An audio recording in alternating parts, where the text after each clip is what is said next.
think we'll start. Maybe that is the 10th session about event-sourced applications, event sourcing. I don't know, I think I have been in at least 4 sessions today.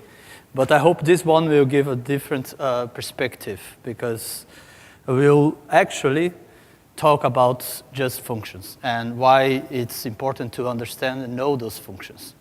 Who is a Scala developer here? Okay, and Java developer? Okay, or C#? Okay, a little bit less. I think the notation that I will show here will be familiar to everybody. So maybe there is one part that is not available in C# or Java, but doesn't matter. I will give an explanation about that. So who am I? So my name is Renato Cavalcanti. Is there Italians here in the room? Okay, great, because it happens very often that after talk, people come to speak Italian with me, to me, but I'm not Italian, despite my name. So I have to say, well, but apparently there is no Italians here, so that won't happen today. So I'm a member of Lagoon team at Lightband, recently joined. I'm founder of the B-Scala, the Belgian Scala user group, which started at the Belgian Scala enthusiast group. But I'm proud to say that we changed the name to Scala User Group because most of our members now are Scala developers. When we started, we were all wannabe Scala developers. So things changed. I'm also the author of FunSecureS, which is a small library to build SecureS applications with an event source application. To some extent, it's similar to Lagoon. Lagoon is much broader than FunSecureS. Lagoon is a microservice framework, while FunSecureS is just the persistence layer. And Lagoon has a persistence layer that is very similar, or it's built on the same principles as FunSecureS. And this is my contact information. I will show you at the end as well, so you guys can contact me later. Important thing is I will not show implementations. That talk is just about the shape of the functions that we are looking for and trying to understand what are those functions and why they have those shape. And it's more about using those functions that I will put here to learn how to reason about event-sourced applications. So I know everybody have explained what is event sourcing and what is DDD and SecureS. I will go very briefly, because if you just arrive at the conference, you just can follow that. So event sourcing is actually just about persisting your domain events. But why the term event sourcing? That means that any state in your application has its source in an event log. So you save there, and all other state from your application can be derived from that event log. Then there is the term SecureS, so command query responsibility segregation, that is very often used together with event sourcing, but strictly speaking, it's just about having 2 models. One that there to be mutated, to receive commands, and one that is optimized for query.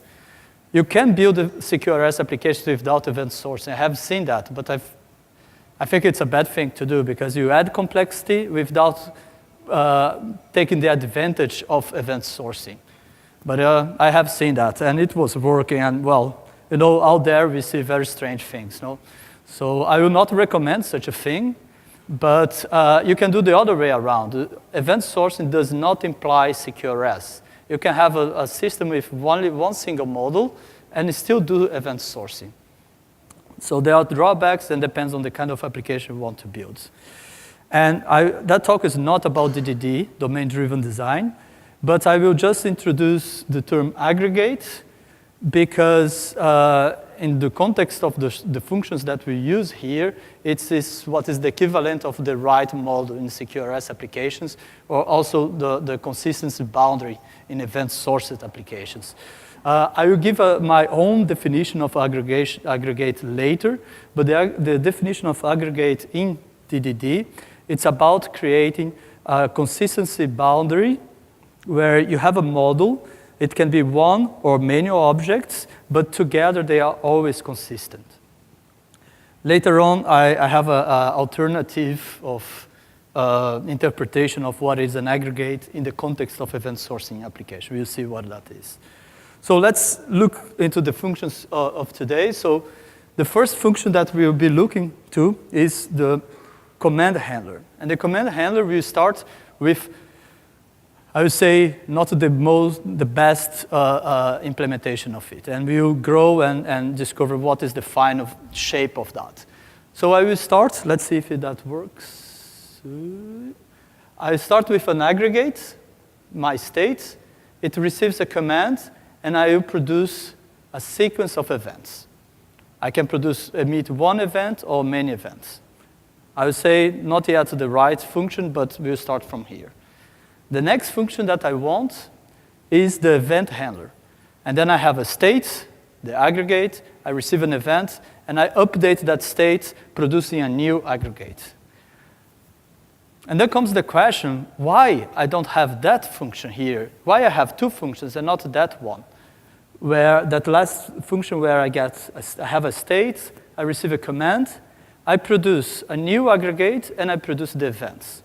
The reason for that is that I need to have that function here, the event handler, as an independent function, because that function is the function that I will use to replay my events. So if I code my event-sourced applications with that function, I cannot replay, because when I'm replaying, I don't have the command. I only save the events. So that's why we need to define two functions. Of course, you can, by having those two functions, you can compose and build that other function for free, get that other function for free. But basically, what you need is a command handler and event handler. We talk very often about event-sourced applications, that other systems can consume your events, and you can propagate the change that happened in your bounded context to other systems. But we have to think also that the first consumer of your events is the aggregate itself.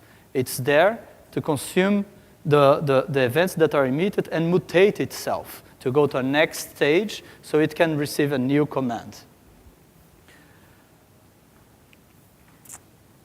But the functions that we were looking for, the previous one, the command handler, there was suboptimal, because I was not expressing the fact that it can fail, or I was being too strict about that. I was saying I will always emit a sequence of events. So I will change the return type of the command handler, and I will say that's f of g. I will come back to that. I think that is obvious for Scala developers, but Java and C# maybe not. But I will explain what that is. And my event handler will stay the same, okay? So how do we understand this f of g? In Scala, that's called higher kind. It means that I'm actually expressing that I will have some boxes, let's say in a simple way. So I have a box F, and it has another box inside G, and then that G will have another type.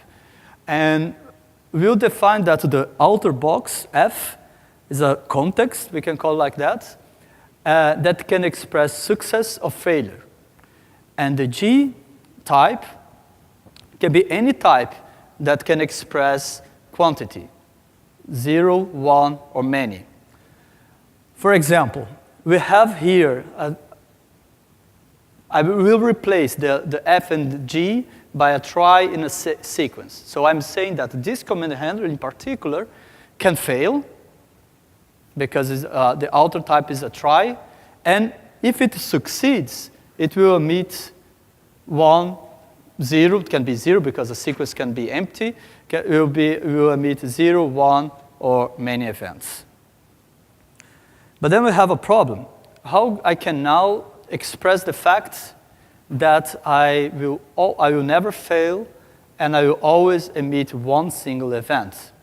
Because on those definitions, on that definition, I put the FFG, and now I'm forcing you to putting things inside a box while you want just to say, I will emit an event. So there is a way of doing that, and it's by creating this little trick in Scala that say there is a type alias, it's really an alias. And I say there is the identity type that receives T, and it's exactly the same as T itself. So now I can have a type signature that can express that, because when I say that ID of T equals T, and I have here ID of event, is the same as saying event. And the alter type is also ID, so ID of event it's exactly the same for the type system as event.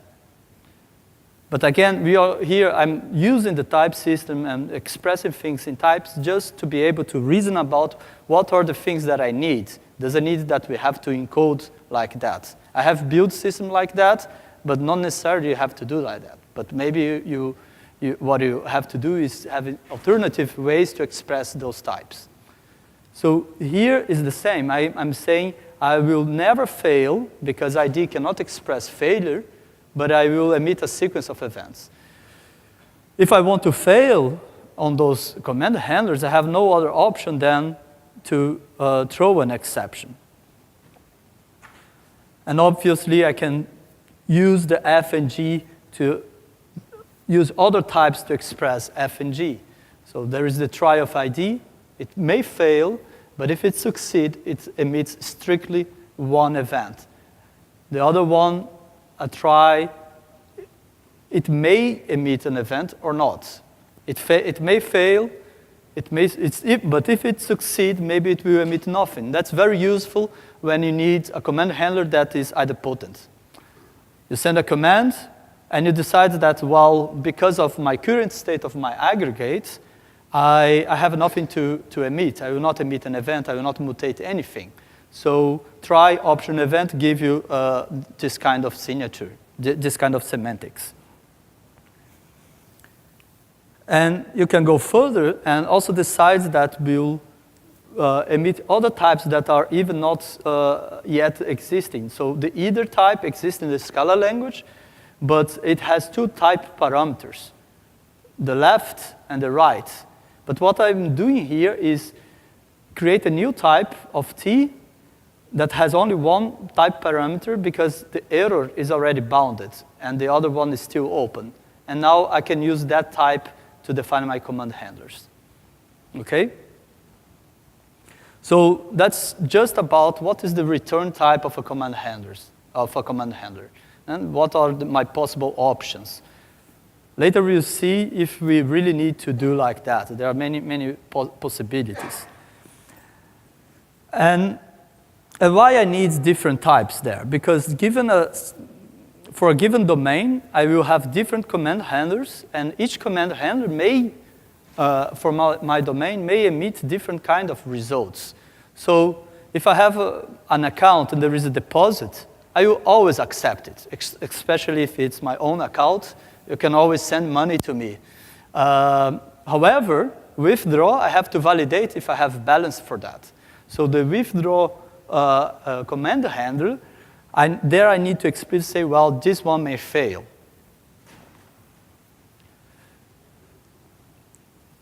So we saw the return type, and now we have a look on the state. And in the beginning, you don't have a state. So in Scala, you represent the absence of value using option. And I will say that in the beginning, my state is none.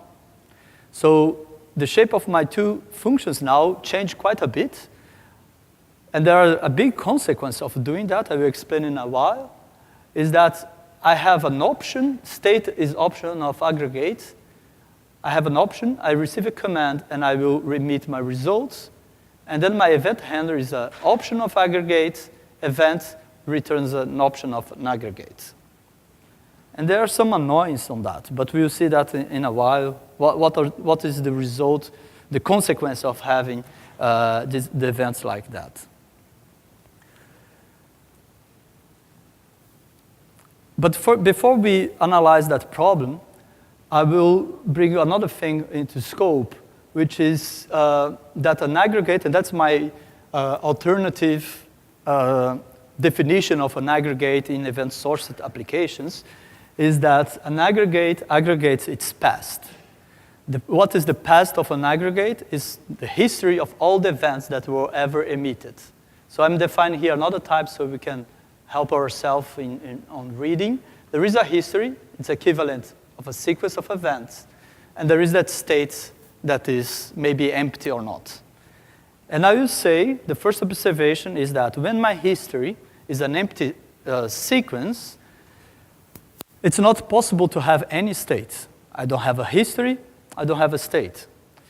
So you remember that I said that event source, all the state in your application is derived from your journal. Well, if I don't have a journal, I cannot have a state. And if my history is not empty, my aggregate will be a sum. I don't know if you guys saw the problem that we have here. Someone saw what can happen? No? I will show in a while. But at the end of the day, everything that I have is just a fold left over my history of events.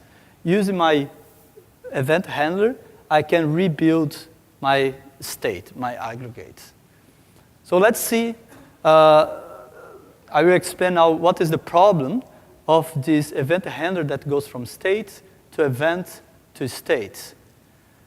If I take my past events, all my history here, and I start fold left, since in the beginning I don't have a state. I want to create my state. So I will say I start with my accumulator is a none. And I will go over all the events using that event handler here, and I will produce an option of an aggregate, because that's the type that will be returned by this fold left. The problem that we have here now is that this event handler, which is defined as an option to option, option event option, it's problematic because, and if I have an event that brings my state back to none, would that be legal to erase the state of my aggregate? Yes or no? And I present that talk, I think, 2 or 3 times. And I always get people say, well, that should be legal because in event source applications, we don't delete things. And that's my take. What we don't delete are the events. The state is just a representation, accumulation of that events. And that's why I say that an aggregate, next to the definition coming from DDD, it's also what aggregates the history. Exactly what we do in a fold left. Very often, I don't know you guys, but very often, I'm calling it here aggregate, but very often when I do a fold left, I have a variable there that I call ACC, accumulator, is where I accumulate my fold left. And that's what the aggregate is doing here. I have my history, and I accumulate the history in the aggregates. So you could have a situation where your aggregate state go back to none, but your events are still there. And there, I will give you some examples how you can solve that if you don't want to allow it. And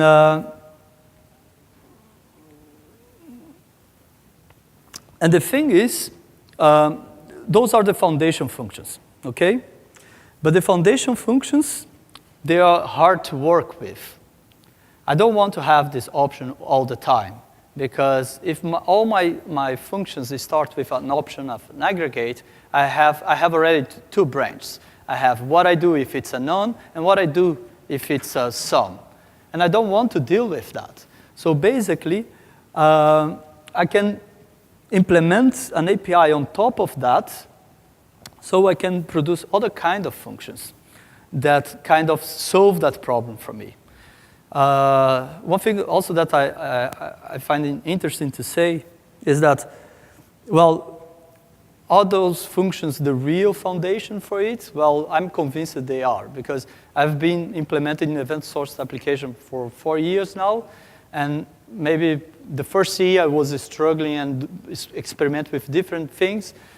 Since I realized and I said to myself, I will first only think about types and define the functions. Since I have done that, they didn't change anymore. I think I got it kind of established. But how can I avoid how can I transform those functions in a more easy to use functions?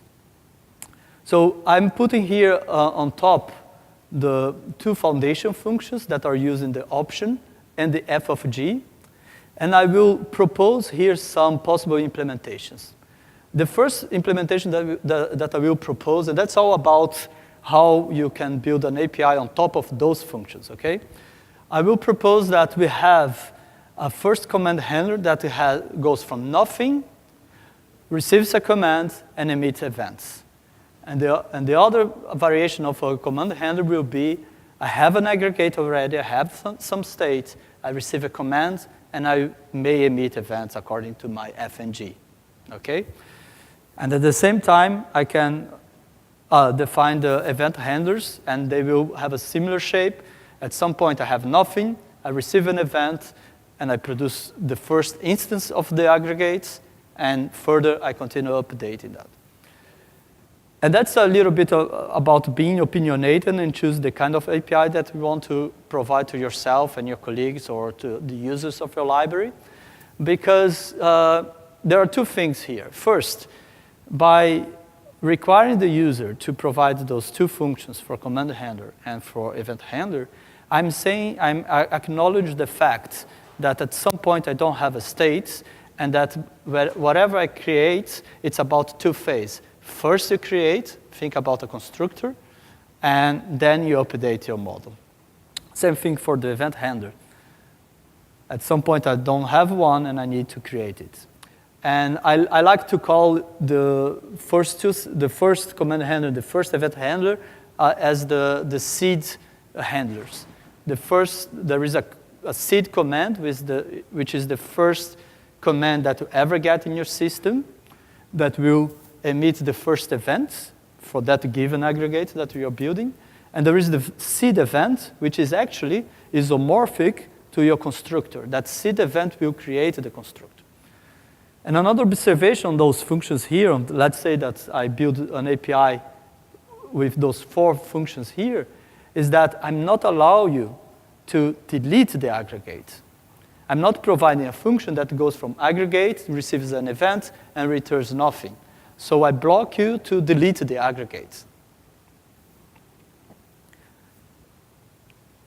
But I can do something different.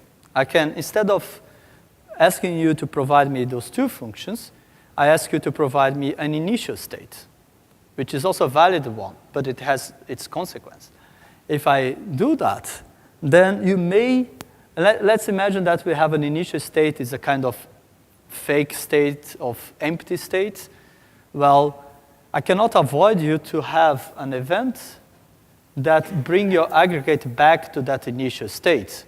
So by providing such an API on top of the foundation functions, I'm providing to you the means to delete your state, or delete your state, to reset to the initial state. But that can be fine. One thing that Kevin, I don't know who was here on the talk, Kevin's talk, or James Roper talk. At some moment, they were talking about snapshotting. So snapshot is a technique that we use when I don't want to read my events since the beginning. So I start to update my model, and at some point I save a checkpoint, a snapshot, and tomorrow when I bring that back to memory, I will continue from the snapshot instead of replaying the events from the beginning. And I have seen once a shopping cart, similar to the example that Kevin was showing today, and that it starts with an empty state. And the identifier of that shopping cart was the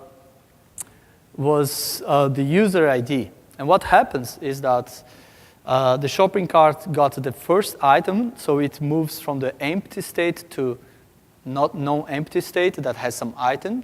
And then the user will add items, and then at some point it will either cancel or check out, and then that shopping cart goes back to empty. And what they were doing on that project is, okay, whenever you go back to empty, we save a snapshot. So tomorrow, if I go shopping again, I will not replay my events from the beginning. I start from that empty state again, and I continue adding items, and eventually it comes back to an empty state, snapshot. Tomorrow, again, the same thing, and so on and so on.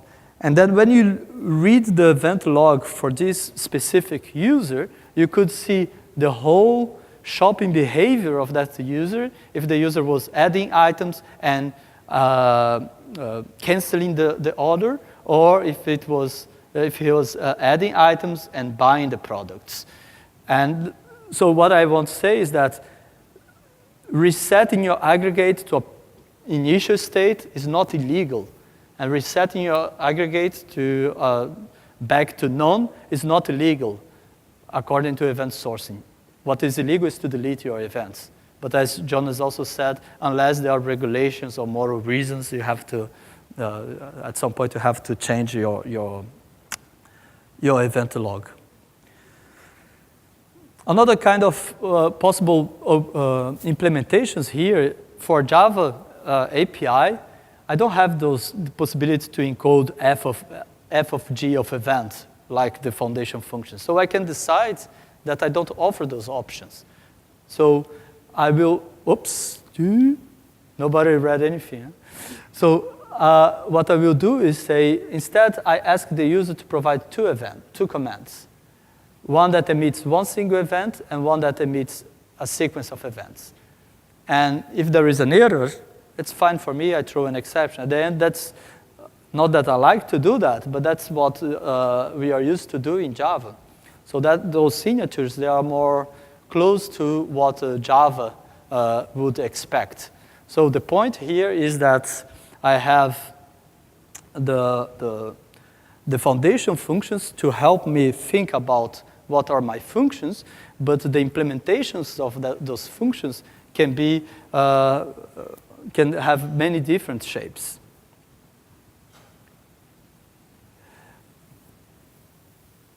In the past, I have implemented different systems where I have hard coded this, implemented the infrastructure myself with different options for what is those return types. You can decide that you really want to work at FNG, for instance, or I have been playing around with the idea that instead of even exposing the fact that there is F and G, to choose one type that fits all. And the type that fits all actually, in terms of Scala, would be try sequence of events. That fits all, because this type expresses the fact that it can fail, and it expresses the fact that there will be 0, 1, or more events. But it's very annoying to code that, to do like that, because imagine that if my type is try sequence events, and I want to emit one event, I'm forced to do in my code success, sequence, one event. And that's very boring to do that. So how can we solve that problem is to have kind of builders, that the builder will build that final type there, the f of g, but you have a builder that is strict, that never fails and always emit one event. But behind the scenes, what I will do for the user is take that type and put in a try and in a sequence and work behind the scenes with that type. So lifting is a way of avoiding those. Maybe for some people that sounds a little bit complex to have this f of g. Huh? But again, that's more how we can reason about those functions. By the way, in fancy QRS, you use it at that level, and there is a very complicated system behind to interpret those types. Something that I think was maybe not needed if I look now back. But event sourcing is about persistence, no?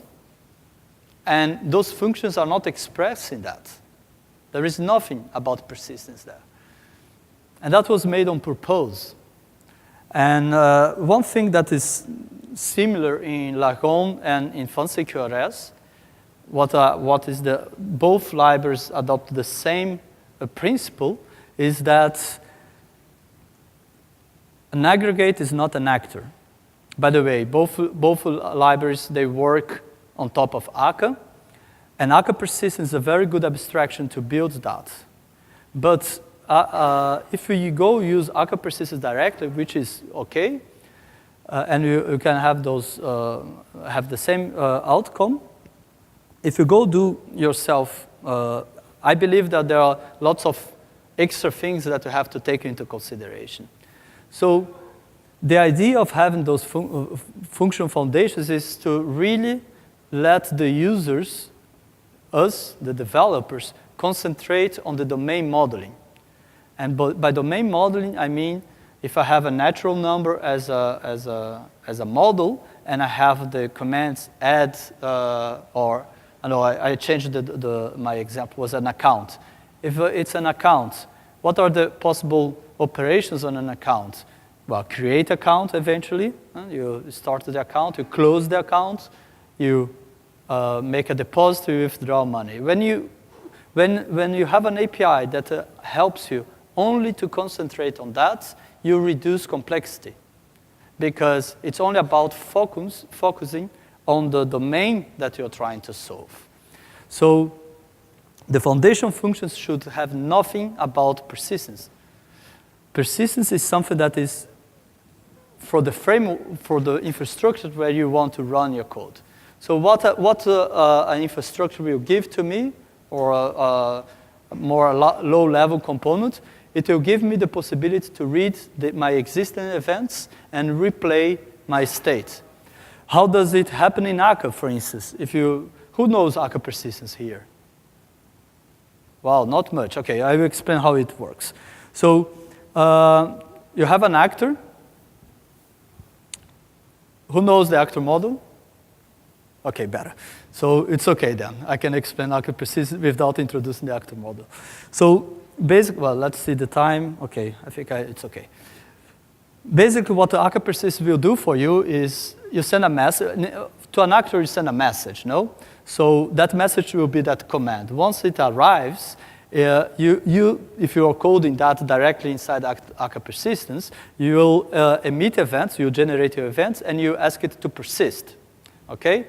And let's say that you have now some events on the log, and it will use an append-only log to save your events, okay? And let's say that this actor is not in memory anymore, and if I want to send another command to that actor, it will be brought to memory. But before it is available to receive the command of the message that I sent to it, it will replay the existing log. It will replay, and basically, it will use an event handler, a function that you have to define to reconstruct the event. Actually, without being there, but conceptually, Akka persistence is all about a fold left. There is a history on disk, and when you want to access that aggregate, we'll replay that history, not explicitly in a fold left, in another way, but conceptually is the same. So what Akka persistence will give to you is the means to replay events. You don't have to write it yourself. And if I emit events, Akka persistence will provide you the means to persist the events. You don't have to think about that. And by the way, Akka persistence have different plugins, and you can choose, if there is a plugin for your database, you can just plug there and it will work. So you don't have to deal much with the persistence part. What Lagoon does for you is build an abstraction on top of Akka persistence that's a little bit higher level than Akka persistence itself. So we encode your domain at the Lagoon level, and then you let Akka persistence do the hard lifting for you. I'm talking about Akka persistence because it's the example that I'm more used to use. But of course, there are other implementations, and you can implement your own. But that's all too hard. But even if you implement your own, make sure that your command handlers and event handlers are not tied to the infrastructure code, because that will be a pity.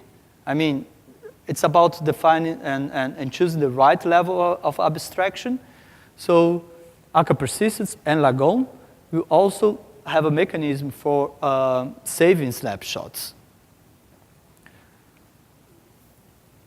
And what Lagoon will give you, and Akka Persist will not give you for free, you have to build yourself, and Lagoon will do for you, is make sure that there is, at one single time, there is only one instance of your aggregate in memory.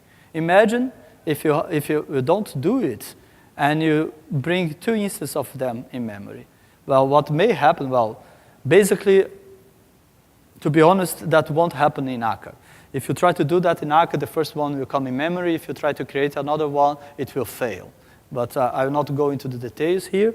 But what Lagoon will do is it will detect that there is already one in memory, and you not let another thread bring another one in memory. It will forward the message to the one that's already loaded. And why we want that? Imagine that we are not using Akka, okay?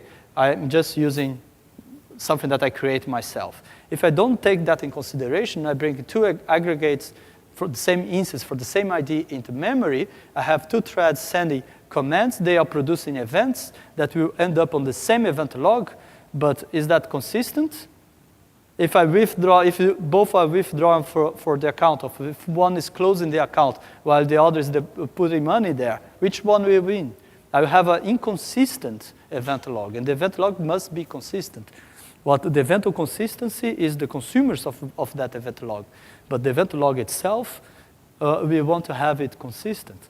So Lagoon will solve that problem for you. And what we will solve even further is, I'm thinking about the time. I still have time. Okay.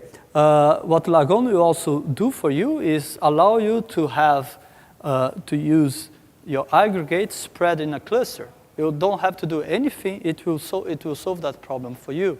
So if you have an Akka cluster, if you take your Lagoon application and deploy in different nodes, it will form a cluster, and it will guarantee that account number 1 will be only in one place over your cluster. Of course, there are some trade-offs there. It may happen that the node where your account was living dies, and then we need some mechanisms to detect it and move and reinstantiate that same aggregate on another place. But that is what it's already there for you. So the point here is that there are lots of ways, there are a lot of reasons for that to go wrong. And that's why it's better not to build that ourselves, or if we build it ourselves, that we build only once. And that has nothing to do with our domain. In the CQRS community, event source community, it's very, very often said that you should not build a CQRS framework or event source framework. I totally disagree with that. I once wrote a blog about this topic, and the first reaction that I got, one of the first reactions that I got on the blog was someone sending a video from Greg Young, pointing exactly to the second where Greg Young was saying you should never build a framework. I disagree with that, because especially those 2 last things here, making sure that there is only one aggregate at a time in memory and also over my cluster, that is not easy to build. So if I have a library that does that for me and I can only concentrate on the domain, yeah, that's a win, and I should do it. And then I concentrate on my domain modeling. That's why I was trying to define the foundation functions. So takeaways. Important, we need informed opinions. I'm okay to be opinionated, but I want to make an informed opinion. I want to know those functions. We need to understand what are the basic variations of those functions, and then choose what we want to expose, if you want to expose some functionality or not. You may choose to expose everything. It's a choice. But it has to be based on informed opinions. Think about the aggregate, if it can be deleted or not. Maybe you choose one direction, and then you realize that is a flaw in your system, that for a given aggregate, you can not really delete it.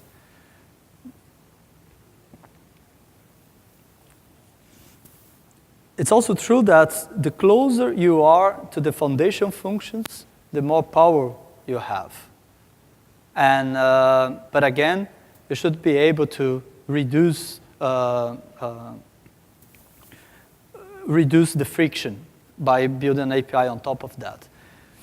And not offering options is not bad in itself. I prefer that. I prefer to have an API that, blocks me to make a mistake. It's just how we can design, it's a design decision. What I like very much all the work that have been done in the Akka framework of the Akka toolkit. But I think, for instance, if you go code your aggregate as an actor, it's fine, but be aware that you will be eventually open yourself of allowing yourself to make mistakes that maybe it's not a mistake for the domain that we are choosing develop, but maybe it's not really aligned with the principles of event source of the principles of CQRS. But it's an option. You can use Akka persistence for all the things that are not CQRS. And the main thing, and that's the most important for me, and that's why when I started building my first CQRS event source application, that was the thing that me and my colleagues and the team said, okay, whatever we do, we want to free ourselves from infrastructure code. We want to have something that totally focus on domain modeling and have the rest, someone doing that for us. It turns out that we choose to use Akka persistence at the time, and they are still using. I'm also still using that because now I work for Lightband, and Lagoon is built on top of Akka persistence, but in both cases, my old colleagues that are now using FunCQRS and me, well, I'm not using, I'm writing the library for you guys to use. What we are providing is a higher level abstraction to help you build event source applications that are opinionated, but are very close, are aligned with the principles. I think I still have quite some time, 10 minutes. Is that correct? I have time for questions. Thank you very much. That's my...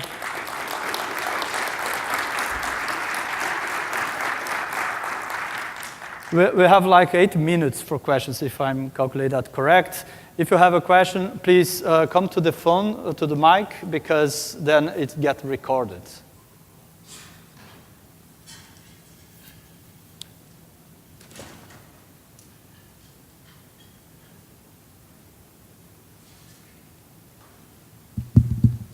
Hi. First of all, session was great. Thank you. The question I have is, if it is a commerce application, and let's say we implement shopping cart as event sourcing. Now, one of the challenges that customer moves from page to page. So I need my read-only order to be the read-only cart. So the other side of the snapshot to be updated like real time.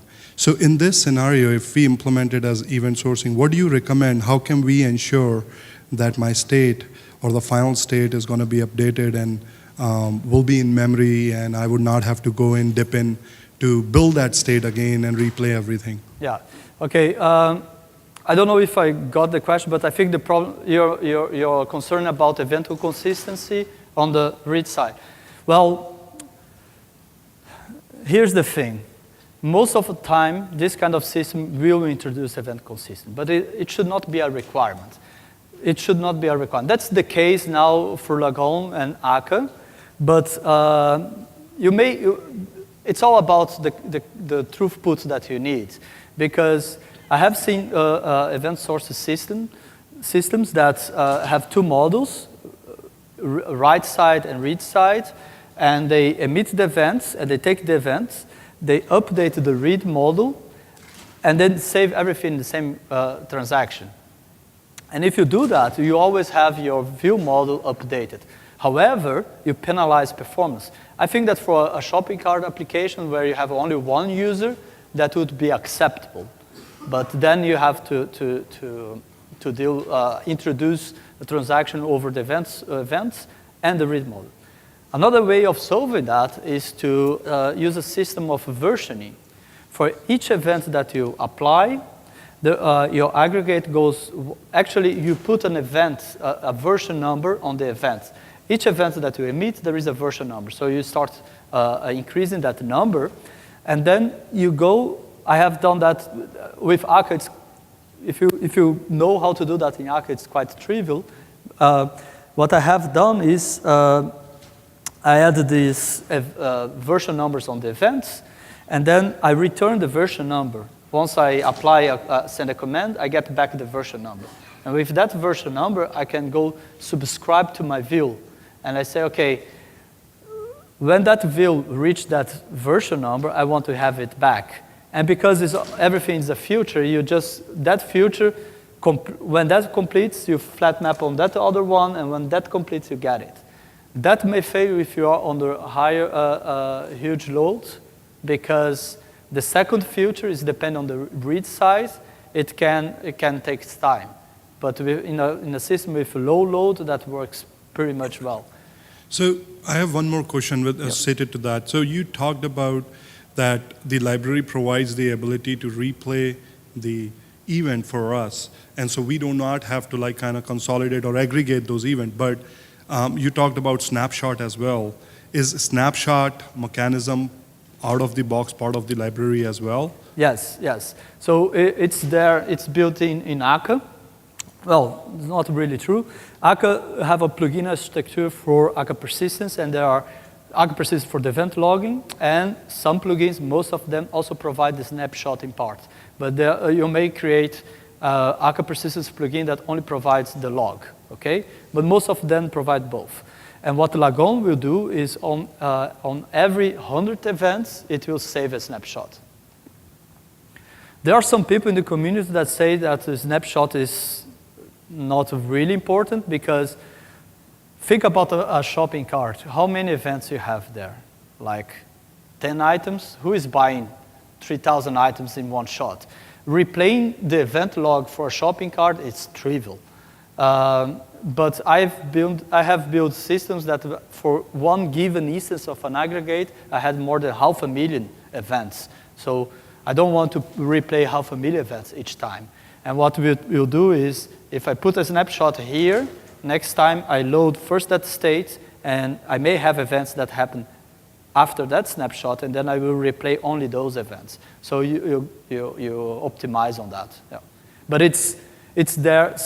Well, Lagoon supports the Akka Persistence GDBC plugin and the Akka Persistence Cassandra plugin. Both support snapshots, and it's already configured for you. The actor where that will be running will do it automatically. If you code that yourself into an actor system, you have to do it yourself. You say, well, you start to counting and decide, okay, now I save the snapshot. That is done for you. You don't have to take care of that. More questions? No? Okay, maybe if you guys want to have questions, have more questions, you can always grab me in the hall. I will be around here today and tomorrow. Thank you very much for your time. I hope you enjoy it.